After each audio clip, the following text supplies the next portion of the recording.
Wow, কি সুন্দর forest, খুবই সুন্দর। আমরা এখন লাউয়াছড়ার ভিতর দিয়ে যাচ্ছি, লাউয়াছড়া জাতীয় উদ্যান। তো আমরা মাধবপুর থেকে লাউয়াছড়া আসছিলাম এবং আস্তে আস্তে কিন্তু এরকম সুন্দর সুন্দর দৃশ্যগুলো চোখে পড়ছিল। তো এখন আমরা লাউয়াছড়া জাতীয় উদ্যানের দিকে প্রবেশ করছি। প্রিয় দর্শক, খুবই সুন্দর এলাকাটা এবং ঘন জঙ্গল পরিবেষ্টিত লাউয়াছড়া জাতীয় উদ্যান। এবং আপনি কিভাবে আসবেন এবং কত টাকা খরচ হবে এর আগের ভিডিওগুলোতে দেওয়ার চেষ্টা করেছি। একটা ফুল প্যাকেজ ভিডিও রয়েছে ঢাকা থেকে কিভাবে আসবেন, তার আগে আপনাদের একটু ঝালাই করে নিই। ঢাকা থেকে মাত্র 500 টাকা দিয়ে নন এসি বাসে আসতে পারবেন এবং আপনারা চাইলে 300 টাকা দিয়ে ট্রেনে আসতে পারবেন এবং 800 টাকা দিয়ে এসি ট্রেনে আসতে পারবেন। এছাড়াও আপনি এখানে থাকার জন্য অনেক রিসোর্ট পেয়ে যাবেন শ্রীমঙ্গল শহরে। রাতে এসে পুরো দিন ঘুরে আবার রাত্রে চলে যেতে পারেন পার্শ্ববর্তী সেই সিলেটে এবং চাইলে আপনারা নিজ নিজ গন্তব্যে চলে যেতে পারেন। তো যাই হোক, আবার শুরু করি ভিডিওটা। এখন আমি আছি লাউয়াছড়া জাতীয় উদ্যানের ভেতর দিয়ে গহীনে প্রবেশ করব। এর আগের ভিডিওতে লাউয়াছড়া সেই গহীনের ভিডিওগুলো দিয়েছি এবং এটা হচ্ছে লাউয়াছড়া যেতে যেতে যে সুন্দর সুন্দর দৃশ্যগুলো দেখতে পাওয়া যায় তা শুধুমাত্র আপনাদের ধারণা দেওয়ার জন্যে। কারণ এইসব এলাকাগুলো কিন্তু মূলত কেউ সেরকম দেখায় না, আনকাট। এই ভিডিওগুলো কিন্তু আনকাট দেখাচ্ছি, কারণ যদিও ভয়েস কভার করা, কিন্তু এত সুন্দর দৃশ্যগুলো আনকাট করে কেউ দেখায় না। তো যাই হোক, আপনাদের শুধুমাত্র ধারণা দেওয়ার জন্য যে আসলে শ্রীমঙ্গলটা কীরকম এবং এই সুন্দর সুন্দর দৃশ্যগুলো আসলে কতটা সুন্দর হয়ে থাকে না দেখলে বিশ্বাস করবে না।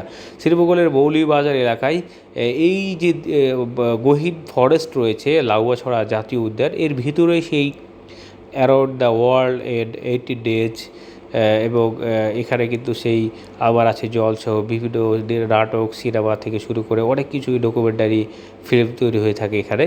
তো আমরা সেই মূল স্পটে যাচ্ছি এবং যেতে যেতে কিন্তু এই দৃশ্যগুলো চোখে পড়বে এবং এইগুলো কিন্তু দেখতে পাবেন তখনই যখন আপনারা সিলেটের ওই পাশ থেকে আসবেন কিংবা লাউয়াছড়া জাতীয় উদ্যানে আপনারা যখন ঘুরতে আসবেন মাধবপুর থেকে, তখন কিন্তু এই উল্টো পাশ থেকে কিন্তু আসতে এই দিকটা চোখে পড়বে। তবে যদি আপনি শ্রীমঙ্গল থেকে যান, যাওয়ার পথে কিন্তু এই দৃশ্যটা দেখতে পাবেন না আপনি পুরোপুরি সামনে এগিয়ে না গেলে।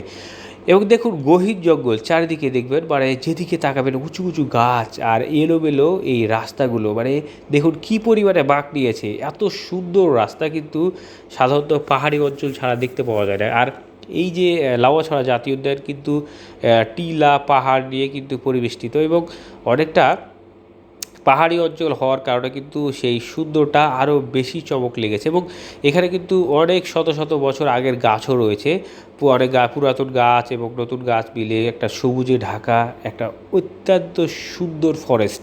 তো যাই হোক, এই ফরেস্টে কোন দিক দিয়ে যাওয়া যাবে এবং কোন দিক দিয়ে যাওয়া যাবে না অবশ্যই বিধি নিষেধগুলো জেনেই প্রবেশ করবেন। কারণটা হচ্ছে এই সেই ফরেস্টের ভিতরেই কিন্তু নিরাপত্তাজনিত কারণে কিন্তু বিভিন্ন এলাকায় প্রবেশ করা কিন্তু নিষেধ রয়েছে। তো যাই হোক, আপনাদের এর আগের ভিডিওতে যেহেতু দিয়েছি যে কীভাবে আসবেন, কোথায় থাকবেন না থাকবেন, সেই শ্রীমঙ্গলের সুন্দর সুন্দর চা বাগানগুলো দেখিয়েছি এবং শ্রীমঙ্গলের অনেক স্পটগুলো দেখিয়েছি, মাধবপুর লেক এবং সব কিছু মিলিয়ে আপনাদের এখন সেই লাউয়াছড়া জাতীয় উদ্যানে নিয়ে যাচ্ছি। এবং মূলত এই ভিডিওটি করার একটাই কারণ যে রোডটা এবং এই এলাকাটা কীরকম সেটা আপনাদের ধারণা দেওয়ার জন্য। সবাই ভালো থাকবেন, আর আপনার পছন্দের জায়গাটি থাকলে সেটি কমেন্টে জানান, আমরা সেই পছন্দের জায়গাটি তুলে ধরার চেষ্টা করব।